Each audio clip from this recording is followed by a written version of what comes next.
야곱에서 이스라엘로, 육신의 법에서 생명의 법으로라는 타이틀로 5번째 시간입니다. 주제는 나그네 된 인생, 하나님을 만나다, 그러나 라는 제목으로 오늘 2번째 시간입니다. 지난주에 야곱이 나그네 여정을 떠나게 되었다라는 말씀을 나눴습니다. 야곱이 언약 백성이 되겠다고, 되게 훌륭하죠. 그 뜻은 언약 백성이 되겠다고, 그래서 아버지께 사기를 쳤습니다. 그 결과 야곱이 얻은 게 무엇입니까? 도망자 신세, 피난자 신세가 되었습니다. 왜 그렇게 되었습니까? 열매에만 관심이 있었기 때문입니다. 결과를 통해서 무언가 얻어내는 것, 그 열매에만 관심이 있었던 겁니다. 그래서 육신의 힘과 지혜로 언약 백성이라는 지위를 획득해낼 수 있다고 생각해서 도전했던 거죠.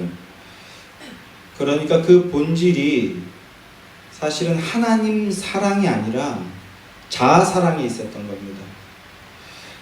하나님이 나를 위해서 존재해 줘야 되는 것이요, 내가 하나님을 위해서 존재하는 것이 아니고 하나님이 나를 위해서 존재하고 있어야 되는 겁니다. 그래서 나의 만족과 영광을 위해서 하나님마저도 이용하려고 했던 겁니다.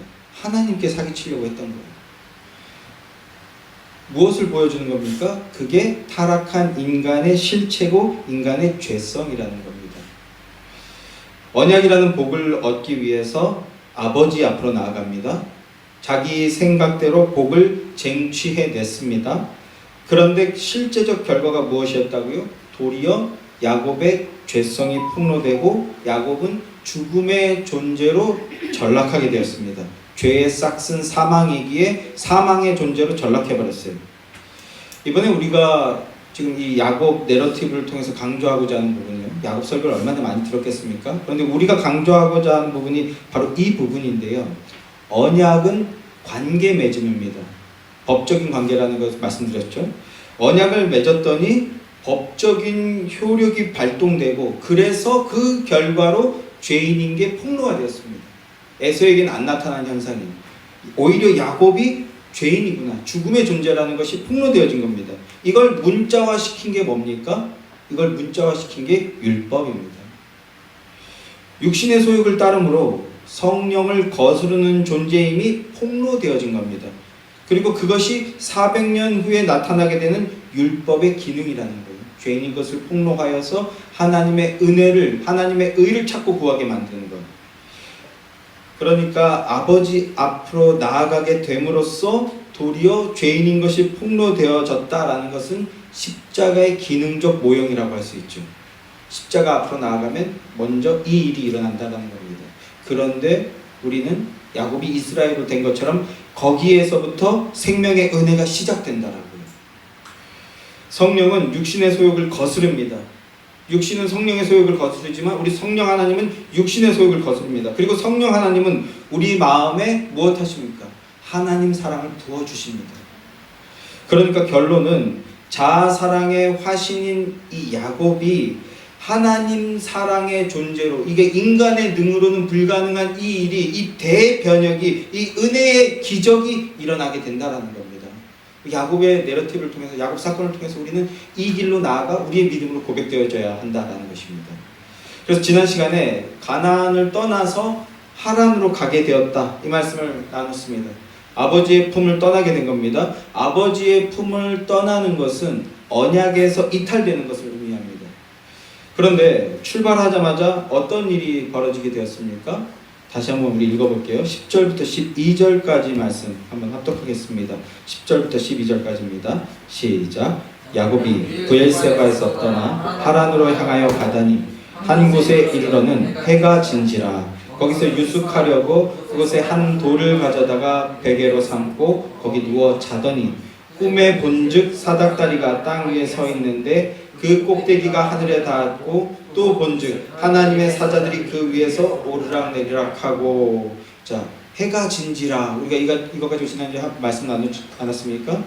도망자 신세가 되어서 머나먼 나그네 길을 떠나게 되었습니다. 그런데 그 첫 시작에 무슨 일이 있었어요? 의미가 신장하기로 성경은 해가 진지라라고 기록해서 우리에게 말씀해 주고 있다고요. 어둠이 내렸다는 겁니다. 이것은 실제적으로 하루가 저물었다라는 의미이기도 하지만 야곱의 인생 여정의 영적 상태를 묘사한 말이기도 하다라는 걸 우리 지난주에 나눴잖아요. 해가 진지라. 야곱이 흑암 같은 상황에 어둠 속에 홀로 놓이게 되었다라는 겁니다. 하나님 없는 인생의 그 고독과 두려움에 온전히 마주서게 된 겁니다. 진실의 순간을 마주하게 된 거죠. 이것이 인생은 결국 혼자라는 것이고요. 그리고 인간의 실존이 바로 이러하다는 겁니다. 그런데 우리가 눈이 상해서 그 영적 현실을 모른 채 세상 빛에 취해서 세상으로 가고 있었던 거죠. 그런데 지난 시간에 이 해가 졌었는데, 해가 졌다고 하는데, 그런데 이 해가 다시 언제 뜨게 된다고 말씀드렸어요? 32장에 야곱이 약복나루에서 천사와 씨름하고, 예수님과 씨름하는 거잖아요. 천사와 씨름하고 하나님께로부터 이긴 자, 이스라엘이라는 새로운 이름을 받게 되었을 때, 그때 뭐라고 한대요? 성경이 해가 돋았다라고 말한다. 예수 안에 있음으로 참 빛 안에 거하게 된 인생, 그게 해가 비친다라는 그 의미라고요. 자기 중심으로 살아가던 인생이 예수 중심으로 변화된 것을 의미합니다. 마음의 생명의 빛이 비추어짐으로 말미암아 빛의 자녀가 되었다는 겁니다. 이런 결론을 향해서 우리가 나아가고 있는데요. 자, 그럼 오늘은 그 중간에 또 어떤 일이 벌어졌는지 오늘 본문으로 한번 이제 들어가 보겠습니다. 야곱이 길에서 유숙한다고 합니다. 길에서 잔다라는 거예요. 잠을 자려고 준비를 해요. 그래서 돌을 가져다가 베개로 삼고 그리고 잠을 청한다라고 합니다. 잠이 들었는데 그런데 꿈을 꿨어요. 꿈에 무슨 일이 벌어집니까? 환상을 보게 되었다는 겁니다. 오늘 본문을 보시면 꿈에 본즉 사닥다리가 땅 위에 서 있는데 그 꼭대기가 하늘에 닿았고 또 본즉 하나님의 사자들이 그 위에서 오르락내리락 하고 합니다. 우리가 흔히 사닥다리 환상이라고 하는 그 환상을 보게 되는 건데요. 그런데 본문에서는요, 본즉이라는 단어가 한 절에 2번이나 등장합니다. 이스라엘 히브리어 용법에서요, 2번은 강조 용법입니다. 따로 떨어져 있긴 하지만 강조하고 있는 겁니다. 중요하다라는 거죠. 그리고 확대해서 보면요, 앞에 28장에 이 본즉이라는 단어가 5번이나 등장합니다. 중요한 단어라는 뜻이고 문학적 기법, 수사적 기법을 사용하고 있는 건데요. 한 가지 참고적으로 생각해 볼 것이 있습니다. 창세기는요, 누가 썼습니까? 모세가 썼습니다. 모세는 어떤 사람입니까? 인생 40년을 왕궁에서 지낸 사람입니다. 왕궁에서 지내면서 황제 교육을 받았던 사람입니다. 그러니까 인류의 이 창세기, 인류의 태고사부터 시작해서요, 국가의 법전까지, 이 법전은 심지어 영원한 나라를 이루는 법전입니다. 그냥 세속의 단순한 법전이 아니었어요. 이 법전까지 이러한 정말 전문성과 탁월성이 필요한 이러한 내용들을 탁월하게 기록해 놓을 수 있었던 것이 바로 모세의 그런 삶의 배경이 있었기 때문입니다. 그래서 모세가 쓴 오경들을 보면 각 책마다 장르에 맞춰서 굉장히 높은 수준의 문학 기법들을 사용하여서 기록하고 있는 것들을 보게 됩니다. 이를테면 지지난 시간에 나눴던 그 야곱이 장자의 축복을 받게 되는 그 장면에서요, 27장 16절 말씀인데 거기에서 보면 염소 새끼의 가죽을 그의 손과 목에 매끈한 곳에 입었다 합니다. 가죽옷을 입고 아버지께 나아갔다라는 거예요. 가죽옷을 입었다. 이것은 이제 우리가 구속사 설교를 익숙하신 분들은 알죠. 이것은 영적으로는 하나님이 아담에게 입혀주셨던 그 가죽옷을 연상시키는 겁니다. 그리스도와 연합한 자, 그리스도 안에 있는 자를 떠올리게 하는 겁니다. 갈라디아서 3장 27절 말씀을 보면요, 그리스도와 연합한 자를 그리스도로 옷 입었다 이렇게 말하고 있습니다. 그리스도로 옷 입은 자, 성도란 그리스도로 옷 입은 자다 이렇게 말씀하고 있죠. 그 말씀으로 계속해서 이끌어 나가시는 겁니다. 또 창세기 안에서 보면 야곱이 동물의 가죽옷을 만들어서 아버지 이삭을 속였잖아요. 사기쳤습니다. 이 모티브를 이제 신학자들은 아이러니 모티브 이렇게 부르면서 정의를 했는데, 이러한 상황이 고스란히 역전돼서 벌어지는 겁니다. 인과응보처럼 고스란히 역전돼서 반복되는 일들이 나타납니다. 창세기 37장으로 가면요, 야곱의 아들들이 야곱이 가장 사랑하는 아들 요셉을 죽이려고 하죠. 시기해서 죽이려고 합니다. 그런데 마지막에 마음을 바꿔서 애굽으로 팔아버리죠. 미디안 상인들에게 팔아버립니다. 멀리 가면 그것이 하나님의 뜻과 계획이었다는 걸 요셉은 이제 체험하게 되는데, 요셉을 팔아버리고 죽인 것처럼 꾸며버립니다.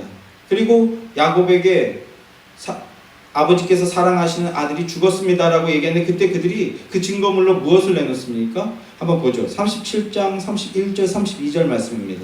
창세기 37장 31절 32절 말씀 함께 시작. 그들이 요셉의 옷을 가져다가 순념소를 죽여 그 옷에 피에 적시고 그의 채색 옷을 보내어 그의 아버지에게로 가져가서 이르기를 우리가 이것을 발견하였으니 아버지의 아들인가 보소서 하매라고 하죠. 야곱이 아버지를 속였던 방식과 매우 유사하죠. 매우 유사하게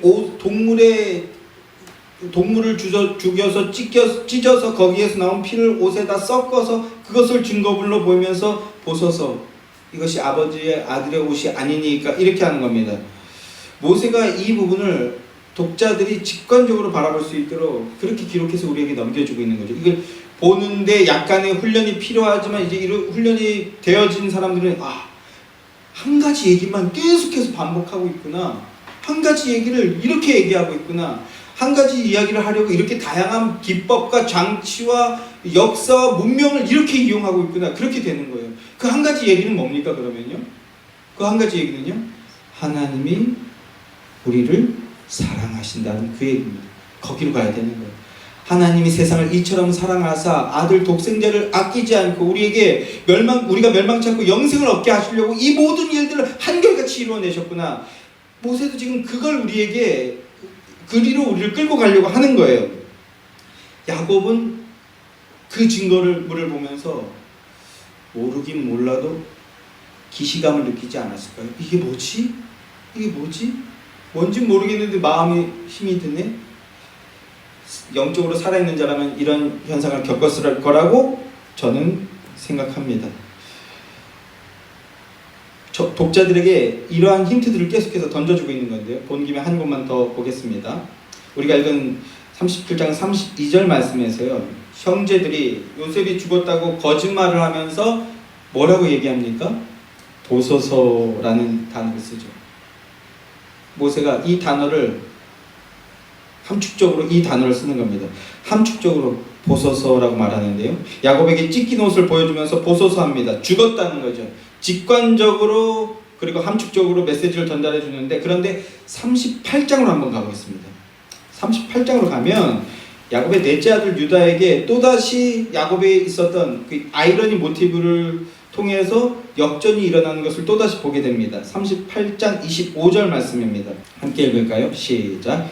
여인이 끌려갈 때에 사람을 보내어 시아버지에게 이르되 이 물건 임자로 말미암아 임신하였나이다. 청하건대 보소서, 이 도장과 그 끈과 지팡이가 누구의 것이니까 한지라. 이 대략 사건은 며느리 다말이 임신하게 됨으로 말미암아 이제 징벌을 받게 되는 것인데요. 왜냐하면 남편들이 다 죽은 상황이었거든요. 그런데 알고 보니까 그 임신하게 한 자가 유다였다라는 겁니다. 이 내러티브를 또 다 설명하면 오늘 1시간을 써야 되니까 추후에 다시 한번 설명드리기로 하고요. 이러한 이제 영적인 일이 벌어졌는데, 자, 이러한 복잡한 상황을 우리에게 그 의미가 뭔지 한 단어로 함축해서 전달해 주겠습니다. 뭐라고 말씀하고 있어요? 보소서라고 하고 있습니다. 보소서. 유다가 범죄한 며느리 다말을 징벌하려고 할 때, 그때 끌려 나오면서 다말이 내놓은 증거물과 이 말을 하는 거예요. 유다에게 보소서. 범죄의 원인이 사실은 유다에게 있었다라는 것인데요, 유다도 이 단어, 이 상황을 보고 저는 그렇게 생각합니다. 성경에서 밝히 드러내고 있진 않지만 기시감을 느꼈을 거라고 생각합니다. 유다가 이 앞장 37장에서 형제들이 죽이는데 앞장선 사람 중에 요셉을 죽이는데 앞장선 사람 중에 한 명입니다. 그런데 나중에 이 유다가 무슨 일을 합니까? 내가 대신 베냐민 대신해서 내가 죽겠다. 이렇게 대속 제물로서의 자세와 정신을 보여주죠. 왜 그런 일이 벌어졌는가? 이것이 사건이 단초가 되었을 거라고 많은 사람들이 생각하고 있습니다. 아, 내가 바로 죄인이구나. 내가 바로 죄인이구나. 난 하나님의 은혜가 없이는 살아갈 수 없는 존재이구나라는 깨닫게 되는 단초가 되었을 거라고 생각합니다. 그 한 사건을 이 단어 하나로 표현해 주는 거죠. 보소서. 이 단어를 통해서 범죄의 원인과 죄의 역설을 주목하게 만들어 주는 겁니다. 인간의 죄성을 드러내면서 동시에 섭리 하나님을 바라보게 하는 겁니다. 성경이 이렇게 문학적으로 강조용법을 써서 탁월하게 그 의미를 우리에게 한 가지로 하나의 길로 인도하고 있다라는 거예요. 이렇게 성경 신학적인 내용을 간단히 살펴봤는데 다시 돌아와서 그래서 28장으로 돌아가 보면 28장에서는 어떤 강조용법이 등장하고 있다고요? 본즉이라는 단어를 사용하고 있다고요. 본즉이라는 단어가 5번 등장하는데 그것도 에서와 야곱을 대조하는 방식으로 에서가 본 것과 야곱이 보았다 이렇게 서로 대조하는 방식으로 그 단어가 사용되고 있어요. 그런데 서로 보는 것이 다르다는 겁니다. 하나님의 택한 백성과 언약 밖에 있는 자, 언약 안에 있는 자와 언약 밖에 있는 자는 서로 바라보는 게 다르다는 겁니다. 거기서부터 큰 차이가 발생한다는 거죠. 그러면 무엇을 보고 있는가? 먼저 에서가 그러면 무엇을 보고 있는가? 28장 6절 8절 말씀입니다. 28장 6절 8절 말씀. 에서가 본즉 이삭이 야곱에게 축복하여 그를 바다나람으로 보내어 거기서 아내를 맞이하게 하였고 또 그에게 축복하고 명하기를 너는 가나안 사람의 딸들 중에서 아내를 맞이하지 말라 하였고 8절 에서가 또 본즉 가나안 사람의 딸들이 그의 아버지 이삭을 기쁘게 하지 못하는지라. 본죽이라는 단어가 2번 나오는데 뭘 보고 있습니까? 에서가 보는 것은요, 지금 육적인 눈으로 보는 거예요. 육적인 눈으로 보면서 세상적인 것들만 보는 겁니다. 자기 중심적으로 바라보면서 사람 중심의 일들만 보는 거예요. 저렇게 또 야곱한테는 축복해준다 이거지. 며느리라고 아내라고 데리고 왔는데 저게 저렇게밖에 못하네. 이렇게 육적인 눈으로 보고 사람 중심으로만 본다는 거예요. 그러면 야곱은 무엇을 보고 있는가? 야곱은 오늘 우리가 읽은 28장 10절부터 해서 야곱이 무엇을 보고 있습니까? 사닥다리 환상을 보고 있는 겁니다. 사닥다리 환상. 하나님께서 보여주시는 사닥다리 환상을 보고 있습니다. 뭐 하는 거예요? 하나님 말씀 듣고 있는 겁니다. 하나님께 나아가 하나님 말씀 듣고 있는 겁니다. 그런데요, 엄밀하게 따지면 야곱이 보는 게 아닙니다. 보아지는 겁니다. 야곱이 잘나고 야곱에게 무슨 특별한 은사나 능력이 있어서 휘황찬란한 환상을 보는 게 아니라 그게 아니고 야곱이 보고 싶어서 보는 게 아니라 하나님이 보여주셔서 보는 겁니다. 성도 여러분, 성도란 하나님이 보여주시는 것을 보는 자들입니다. 하나님이 보여주시는 것을 믿음으로 보면서 기쁨으로 따라가는 자들이 성도입니다. 많은 순간 어떻습니까? 내가 원하는 거 보여주시지 않습니다. 이렇게 보여주면 내가 더 잘 믿을 텐데, 요거 지금 보여주면 내가 더 잘 믿고 다 순종할 텐데. 그런데 하나님은 그렇게 하시지 않는다고. 오히려 그런 마음 가지면 가질수록 안 보여주세요. 자기 중심성을 무너뜨려야 되거든요. 성도는 이 눈에 아무 증거 아니 배워도 믿음으로 주님 말씀 붙들고 늘 따르며 한 걸음 한 걸음 그렇게 하나님의 말씀을 따라 천성을 향해서 나아가는 자들이라는 겁니다. 하나님의 마음과 뜻을 따르면서 하나님을 위해서 살아가는 것, 그 삶이 복된 삶이라는 것을 알아 믿음으로 그 삶을 나아가는 게 바로 성도라는 겁니다. 하나님께서 야곱에게 환상을 보여주신다는 것은 야곱을 반드시 그 삶으로 이끌어 버리시겠다는 그 뜻을 보여주시는 겁니다. 야곱은 하나님의 예정이 임한 자입니다. 그런데요, 이 순간까지 돌베개 베고 광야에서 한대에서 자게 되는 이 순간까지 야곱은 하나님의 임재를 경험해 본 적이 없었던 겁니다. 언약의 참 의미가 뭔지 모르고 있었다라는 거죠. 이전까지는 하나님을 원한다라고 생각하지만 전적으로 자신의 힘과 자신의 꾀만 의지하면서 살아왔던 겁니다. 그런데 계속해서 반복하지만 야곱이 자신의 힘과 꾀를 의지하니까 그 결과가 뭡니까? 그 결과를 뭘 얻었어요?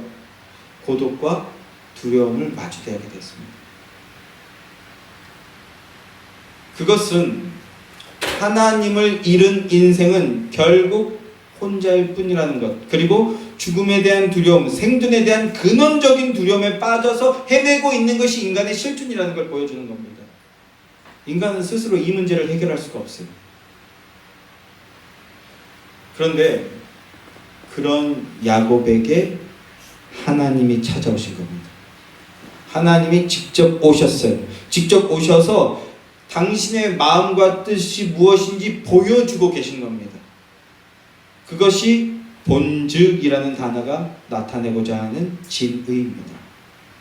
환상을 통해서 하나님이 어떤 분이신지, 그리고 인간 존재의 근원적인 문제를 어떻게 해결해 주실 분인지를 보여주고 계신 겁니다. 자, 야곱이 본 환상은 땅과 하늘에 사닥다리가 연결되어 있다는 거예요. 그걸 봤습니다. 땅이란 죄로 오염되고 부패된 것이죠. 그리고 죄로 오염된 부패한 인간들이 거하는 곳입니다. 죄인들이 거하는 곳입니다. 그런데 죄인들이 거하는 그 땅에 하나님이 계신 곳과 연결이 일어났다라는 거예요. 끊어졌던 그 천상과 이 땅이 연결되어지는 것을 봤다는 겁니다. 무슨 뜻입니까? 하나님이 죄인들을 만나주시는 거죠. 여러분, 그게 이 땅의 존재들의 유일한 소망입니다. 그러면 하나님께서 어떤 방식으로 우리를 만나주신다는 건가? 저 사닥다리가 무엇을 뜻하는 것인가? 사닥다리가 가진 상징이 뭡니까? 우리는 알죠. 그리스도의 중보를 통해서 죄인과 하나님이 화목하게 되어진다라는 것을 보여주는 겁니다. 야곱은 아직 알 수가 없어요. 야곱은. 그런데 우리는 알 수가 있습니다. 우리는 왜 알죠? 우리에게는 완성된 계시의 말씀, 66권으로 된 하나님의 말씀이 성경이 있기 때문입니다. 죄인이 하나님과 다시 연결이 되어지고, 그래서 화목하게 되어지고, 부패하고 오염된 땅이 거룩한 하늘과 하나를 이루어서 회복되어질 뿐만 아니라 새 하늘과 새 땅이 되어진다는 그 일이, 이 사닥다리, 우리 주 예수 그리스도를 통해서 되어진다는 것을, 그게 바로 본즉과 사닥다리 환상이 그 뜻이라는 것을 우리 주님께서 직접 말씀해 주셨어요. 자, 한번 봅시다. 요한복음 1장 51절 말씀입니다. 요한복음 1장 51절 말씀 다 함께 읽겠습니다. 함께 시작. 또 이르시되 진실로 진실로 너희에게 이르노니 하늘이 열리고 하나님의 사자들이 인자 위에 오르락내리락 하는 것을 보리라 하시니라. 우리 주님께서 직접 말씀하신 말씀이에요. 나다나엘에게 하신 말씀인데, 야곱이 보았던 환상이 바로 그거라는 거죠. 그런데 주위에서 보시면 사닥다리 위를 오르락내리락 하는 것이 아니고요, 요한복음에서 뭐라고 얘기하고 있습니까? 인자 위를 오르락내리락 할 거라고 말씀하고 있습니다. 우리 주님이 바로 그 사닥다리라는 거죠.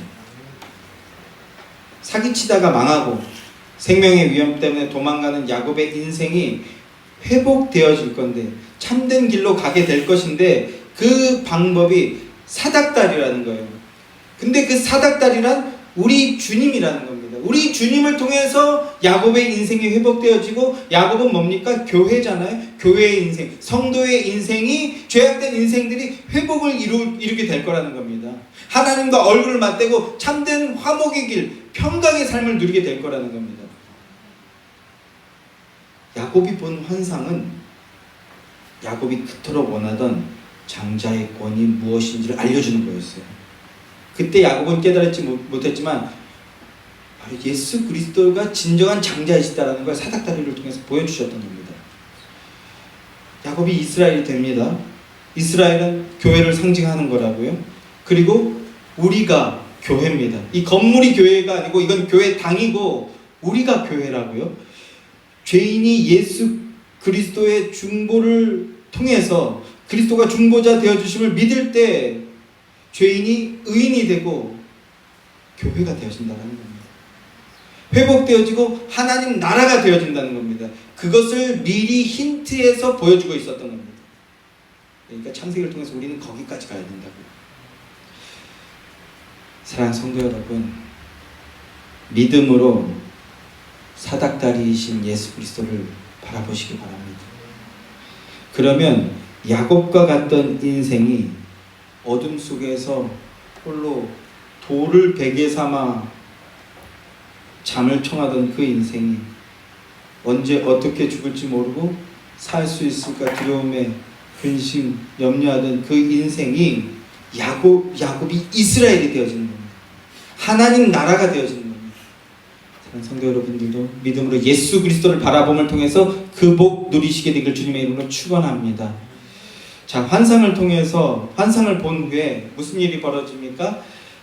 하나님이 야곱과 언약을 맺어 주십니다. 본문 13절 14절 말씀입니다. 함께 읽어보겠습니다. 13절 14절 말씀 함께 시작. 또 본즉 여호와께서 그 위에 서서 이르시되 나는 여호와니 너의 조부 아브라함의 하나님이요 이삭의 하나님이라. 내가 누워있는 땅을 내가 너와 자손에게 주리니 내 자손이 땅의 티끌같이 되어 내가 서쪽과 동쪽과 북쪽과 남쪽으로 퍼져나갈지며 땅의 모든 족속이 너와 내 자손으로 말미암아 복을 받으리라. 하나님께서 야곱과 언약을 맺어주셨어요. 이 언약을 우리가 흔히 베델의 언약 또는 사닥다리 언약 이렇게 부르곤 하는데요. 하나님께서 먼저 환상을 보여주신 다음에 그 다음에 말씀을 주시는 겁니다. 근데 우리가 여기서 오해하지 말으셔야 할 것이 뭐냐면 이걸 이렇게 따로 분리해서 보시는 분들이 있어요. 환상이라는 거 따로 있고 언약이라는 거 따로 있고 이렇게 환상 따로 말씀 따로 언약 따로 이렇게 분리해서 보시는 분들이 있는데 그런데 그렇게 보시면 안 됩니다. 그럼 반드시 길을 잃게 됩니다. 분석하기 위해서 언약의 내용은 어떤 것이며 어떠한 언약들이 있었으며 또는 환상이란 무엇 이렇게 조직신학적으로 분류해 볼 수는 있겠으나 그렇다고 해서 다른 얘기를 하는 것이 아니라는 겁니다. 모두 다 하나의 얘기를 하는 거라고요. 앞서도 말씀드렸지만 성경은 모두 다 하나 얘기를 하고 있습니다. 이 성경이 내게 대하여 증언한 것이라 한 바로 그 예수 그리스도에 대한 얘기라고요. 예수 그리스도 안에 있음으로 통일되어 줄 것을 얘기하고 있다는 것. 우리가 이 안에서 성경을 보고 듣고 따라야 한다는 것입니다. 자, 나는 여호와니 너의 조부 아브라함의 하나님 이삭의 하나님이라 말씀하시죠. 할아버지 아브라함과 아버지 이삭의 이름을 언급합니다. 그리고 야곱과 언약을 맺는데 이것은 아브라함 언약이라는 게 따로 있고 이삭 언약이라는 게 따로 있고 야곱 언약이라는 것이 따로 있어서 이제 또 새로운 언약을 맺고 그런 게 아니라 언약은 다 동일한 언약이라는 거예요. 다 동일합니다. 언약은 하나밖에 없어요. 그래서 언약 갱신한다 이렇게 얘기를 합니다. 갱신한다. 성경에서요 언약은 하나밖에 없습니다. 메시아 언약이라고 합니다. 그래서 메시아 언약. 우리도 이 언약에 대해서 시리즈 설교를 했죠. 그래서 한 13회인가 14회인가까지 그 시리즈 설교로 나눴습니다만 신학적으로 앞서도 말씀드렸듯이 신학적인 분석을 통해서 아담 언약이라고 분류하고 노아 언약이라고 분류하고 각각의 약간의 특성이 다르니까요. 이렇게 그래서 아브라함 언약이 있고 모세 언약이 있고 다윗 언약이 있고 그리고 새 언약이 있다. 이렇게 분류할 수는 있습니다. 우리도 그렇게 해서 한 13주 정도 이렇게 분류하여서 각각의 특징이 뭐고 내용이 뭐냐 이러한 것들을 따로 나누긴 했습니다만 그러나 그렇다고 해서 이렇게 여러 가지 다양한 언약이 있다라는 것이 아니고요. 언약은 하나밖에 없다고요. 하나의 언약, 예수 그리스도 언약을 메시아 언약을 다양한 측면으로 비추어주고 있는 겁니다. 왜냐하면 하늘을 두루마리 삼고 바다를 먹물 삼아서 써도 다 기록할 수 없는 분이 우리 하나님이시고 하나님의 사랑과 일하심입니다. 그러니까 하나만 가지고는 우리가 이해하고 나아가기 부족하니까 다층적으로 점증적으로 계속해서 언약을 주셨고 그리고 그 실체가 오셨던 겁니다. 자, 그 중에서 이제 언약마다 다양한 좀 더 강조되는 특성이 있음을 통해서 우리가 언약을 좀 더 심층적으로 이해할 수 있게 해주시는 건데, 그 중에서 가장 표준이 되는 언약이 아브라함 언약입니다. 하나님께서 아브라함과 언약을 맺으면서 무엇 주시겠다고 하셨습니까? 땅, 그리고 자손 주겠다. 땅 받고 자손 받는 게 그게 복이다 라는 겁니다. 그래서 아브라함이 복의 근원이 되는 건데, 여전히 어리석은 사람들, 우리가 여기서 너무 멀리 가면 안 되는데, 이 땅을 부동산이라고 보는 사람들이 여전히 있어요. 이 땅. 그래서 희년이라는 것으로 연결해서 희년 뜻대로 아브라함이 받은 땅 다 나눠줘야 된다. 근데 제가 이 얘기를 안 할 수 없는 게, 이거를 설교하고 말하는 사람들이 점점 많아지고 점점 더 강대해지고 있습니다. 그런 거 얘기하는 거겠습니까? 성경이 겨우 그 부동산 얘기하는 걸까요? 그런데 그런 얘기하면 기뻐요. 가진 사람들의 부동산 빼앗아서 나눠주는 것이 그리스도 정신이다. 점점 더 많아지고 있습니다. 아닌 것 아시죠?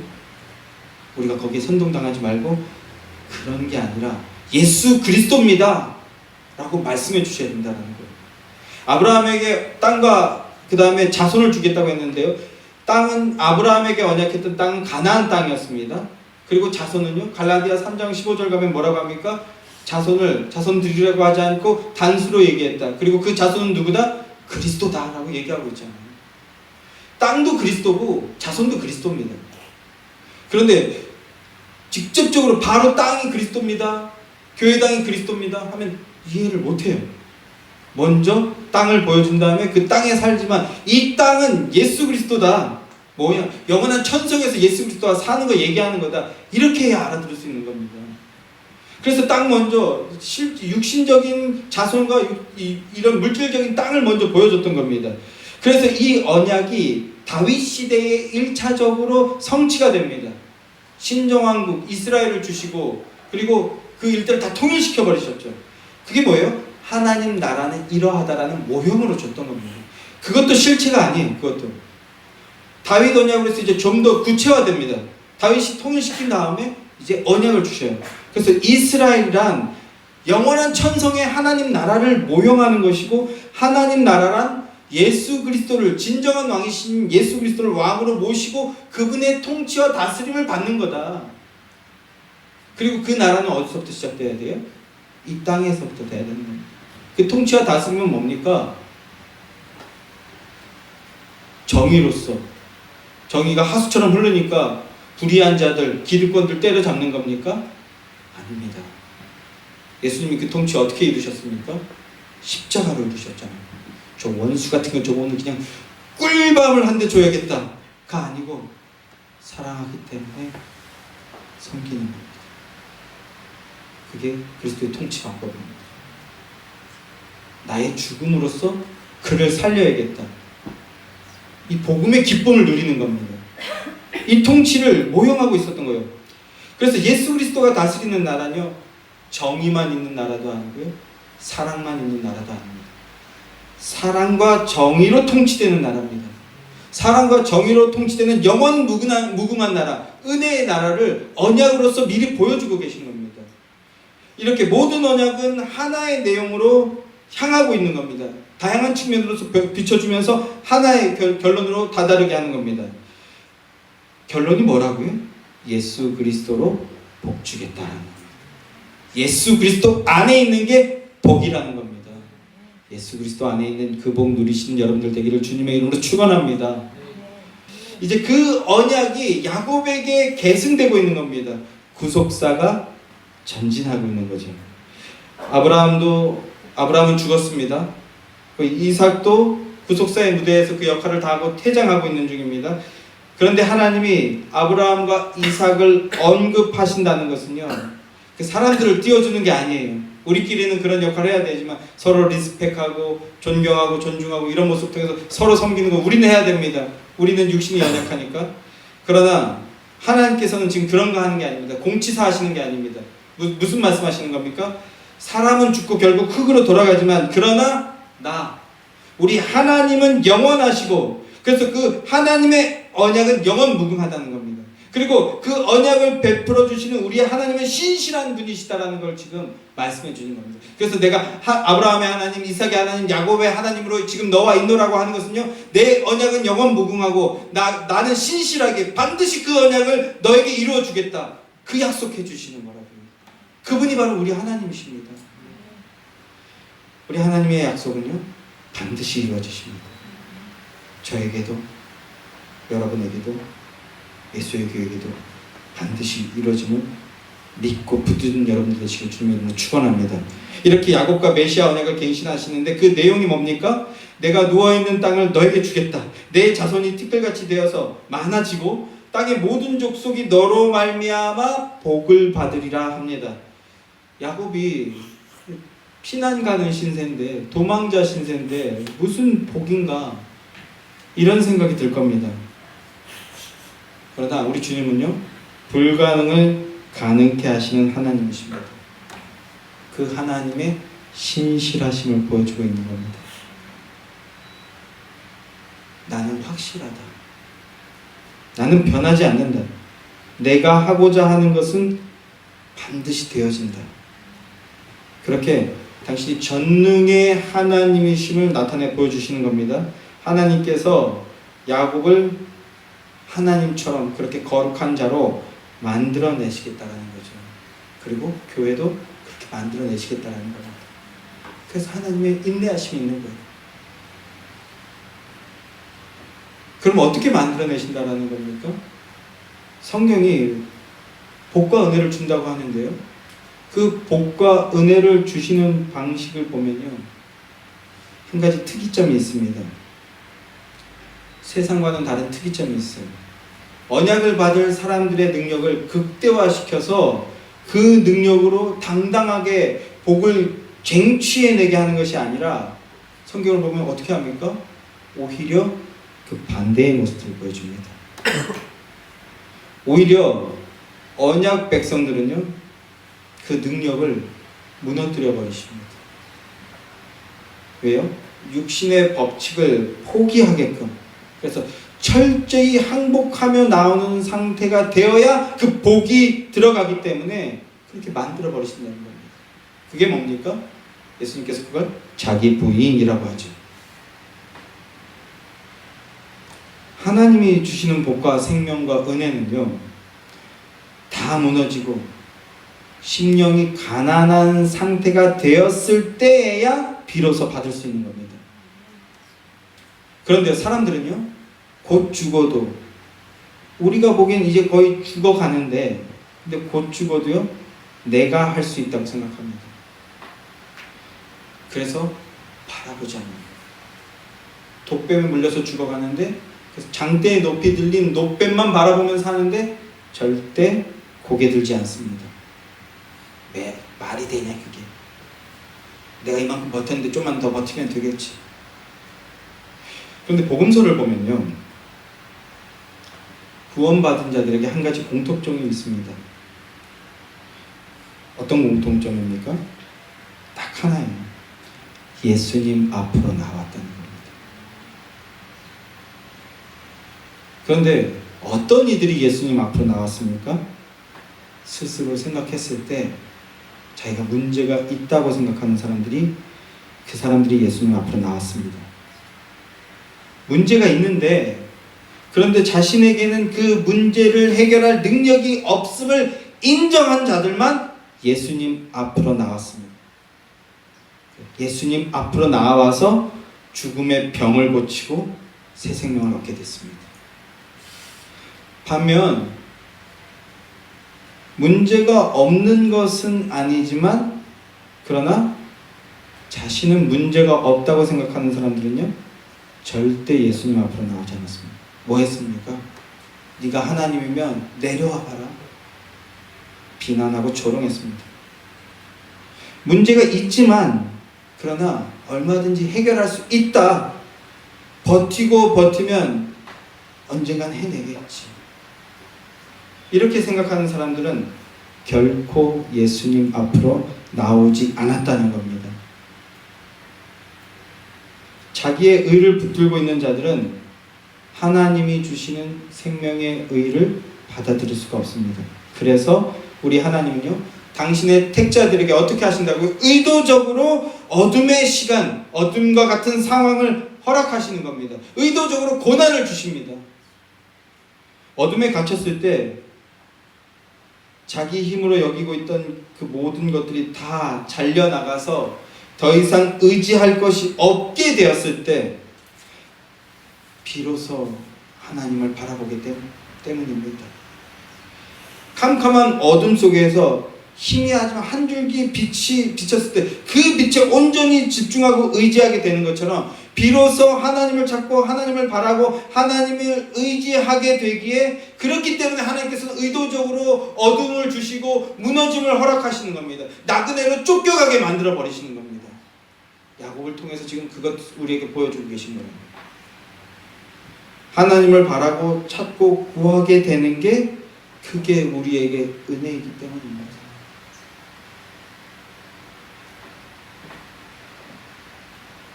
내가 붙들고 있는 것들, 나로부터 시작되는 모든 육신적 체계가 허물어져야 비로소 하나님을 바라보게 되는 겁니다.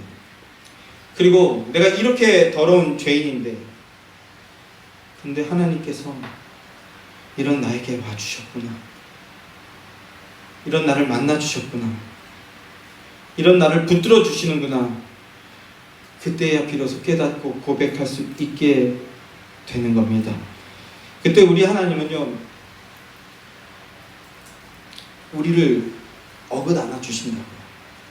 그러니까 그 하나님 앞에서 철저하게 회개하게 되는 겁니다. 하나님께 살려달라고 부르짖게 되는 겁니다.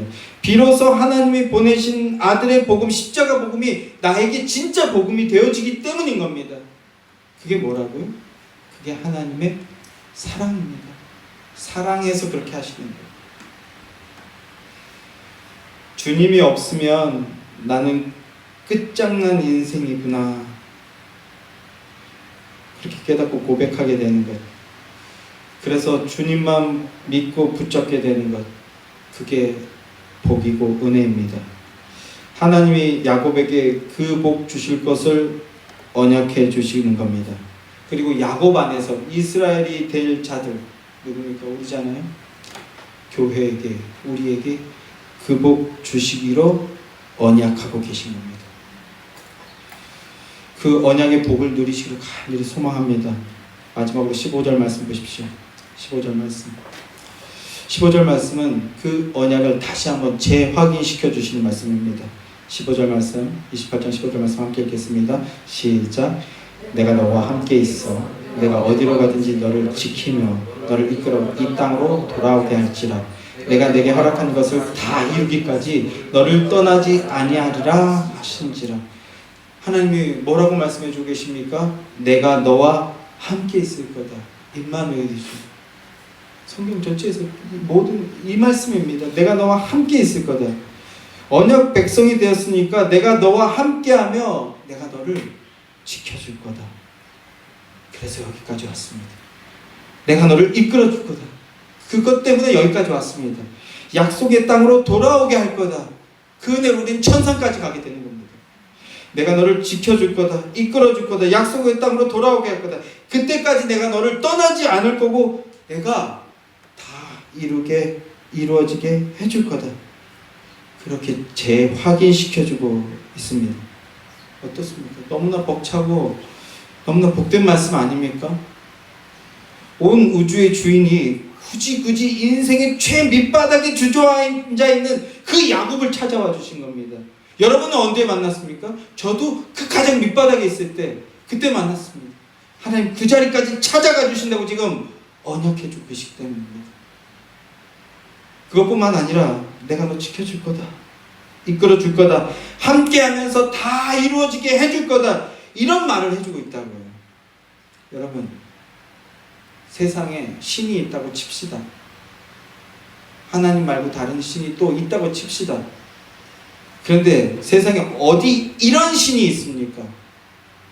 이렇게 약속하고 이렇게 행해주는 신이 세상 천지에 어디 있습니까? 없습니다. 있다고 해도 그렇게 약속한 신은 없습니다. 미가서 7장 말씀을 보면요, 미가 선지자가 하나님의 예언의 사명을 받았잖아요. 그런데 예레미야 선지자와 동시대 사람인데 예레미야나 미가나 무엇을 예언합니까? 하나님이 여러분을 사랑하십니다. 하나님은 여러분에게 복 주시기 원하십니다. 이런 예언을 해도 좋아할까 말까인데 미가 선지자는 무엇 예언합니까? 남유다가 이제 멸망하게 될 거다. 이 나라가 멸망하게 될 거다. 없어지게 될 거다. 이거 예언하는 겁니다. 이런 예언을 하니 누가 좋다고 하겠습니까? 그런데 심지어는요, 미가 선지자는요, 멸망의 원인을 훨씬 더 구체적으로 예언합니다. 그 대상이 분명합니다. 왕, 제사장, 기득권이죠.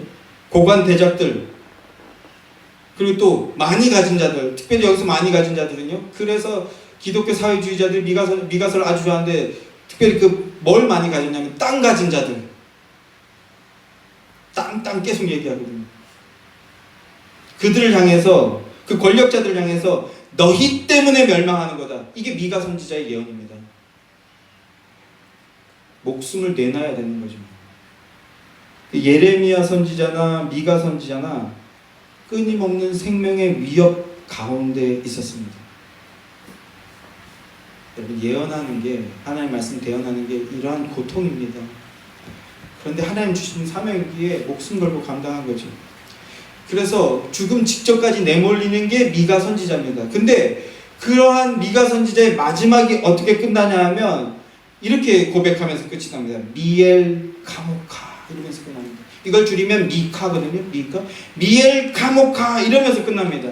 직역하면 하나님 당신은 누구십니까? 이런 뜻인데 그 의문형이 아니고요, 감탄사입니다.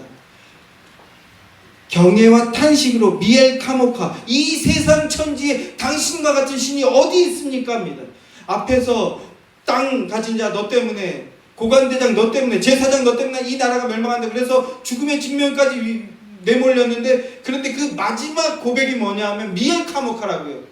우리 신과 같은 신이 어디에 있습니까? 이게 미가 선지자의 마지막 고백이었습니다. 하나님과 같은 존재는 이 세상 천지에 없다라는 거예요. 오직 우리 하나님 한 분밖에 없다는 겁니다. 그 하나님은 어떻다고요? 내가 너와 함께 해줄게. 내가 그 절망의 나라에 가서 너와 같이 있는다. 우리가 영으로 깨어나야 그걸 알게 돼요. 그때까지 함께 해주시는 거예요. 네가 몰라도 나는 너와 함께 있어. 왜요? 언약해 주셨기 때문에. 깨어나 보면 어떻게, 그 모든 순간에 나와 함께 계셨네요. 어떻게 난 이렇게 모르고 살았을까요? 그게 뭐예요? 그 미엘 카모카. 우리 하나님 같은 신이 없으십니다. 절망의 나락 속에서도 함께 하시는 분, 오히려 그 절망을 통해 오히려 참 생명을 주시는 분, 사랑하는 성도 여러분, 그분이 바로 저와 여러분의 하나님이십니다. 할렐루야. 그분이 우리에게 독생자 예수 그리스도를 보내주셨습니다. 그 예수 그리스도를 바라고 믿고 주로 고백하고 인정하면 자녀의 권세와 영생을 주십니다. 주 예수를 믿고 구주로 섬김으로 하나님 주시는 생명의 은혜를 누리는 복된 여러분들이 되시기를 주님의 이름으로 간절히 축원합니다. 이 말씀 다음 주에 이제 마무리하겠습니다. 기도하겠습니다.